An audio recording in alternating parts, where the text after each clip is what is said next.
بسم اللہ الرحمن الرحیم۔ السلام علیکم ناظرین۔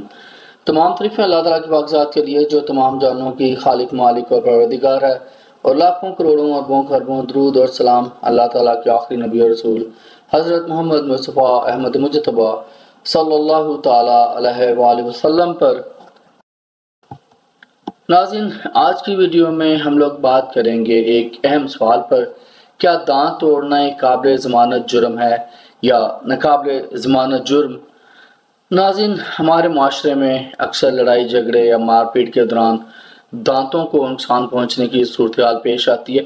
بعض کا تو ایسا بھی ہوتا ہے کراس FIR کروانے کے لیے بھی دانت اپنے توڑوا دیے جاتے ہیں ریلیٹیو کے، یا کچھ اپنے بھی کر لیتے ہیں لوگ اس طرح، تو تاکہ جو ہے کراس FIR جو ہے کراس پرچہ جو ہے وہ مضبوط ہو جائے۔ خیر، فی الحال اس پہ بعد میں بات کریں گے کسی دن۔ تو یہ ایک چھوٹی سی ویڈیو ہے جو آپ لوگوں کے ساتھ شیئر کر رہا ہوں، لیکن کیا آپ جانتے ہیں کہ قانون میں اس کی کیا اہم؟ تو یہ ناظرین اس کو تفصیل سے سمجھتے ہیں۔ ناظرین، میں آپ کو بتا دوں کہ جو پاکستان کا قانون ہے، جو مجموعہ تعزیرات پاکستان ہے، اس میں جسمانی نقصان کے حوالے سے دو اقسام کی چوٹیں دی گئی ہیں۔ ایک ہے سادہ چوٹ اور دوسری ہے شدید چوٹ۔ جو سیکشنز ہیں پاکستان پینل کوڈ کے، وہ انشاءاللہ میں جو حد سے متعلق ہیں وہ آپ کے ساتھ کسی اور ویڈیو میں شیئر کروں گا۔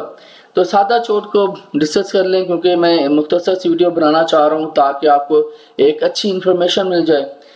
تو ناظرین، سادہ چوٹ سے مراد ہے کہ اگر کسی کو لڑائی جھگڑے کے دوران دانتوں کو، کیونکہ دانت کا ذکر کر رہے ہیں تو دانت کو لے کر ہی ہم لوگ چل رہے ہیں، کہ دانت کو ہلکی سی چوٹ لگ جائے تو یا تھوڑے سے ہلکے سے ٹوٹ جائیں یا معمولی نقصان ہو، تو اسے ہم لوگ جو ہے سادہ چوٹ کہتے ہیں۔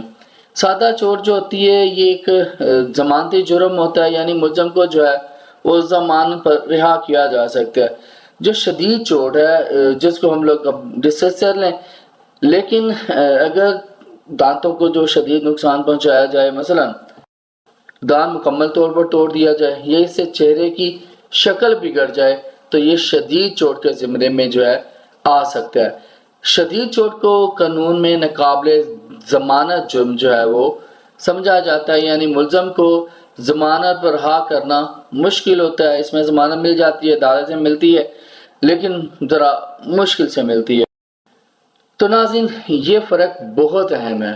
دانت توڑنے کی شدت اور نقصان کی نوعیت کے مطابق یہ جرم ضمانتی بھی ہو سکتا ہے اور ناقابل ضمانت جرم بھی ہو سکتا ہے۔ لہذا کسی بھی قانونی مسئلے کا آپ لوگوں کو سامنے ہے تو فوری طور پر کسی ماہر وکیل سے مشورہ جو ہے وہ ضرور کریں۔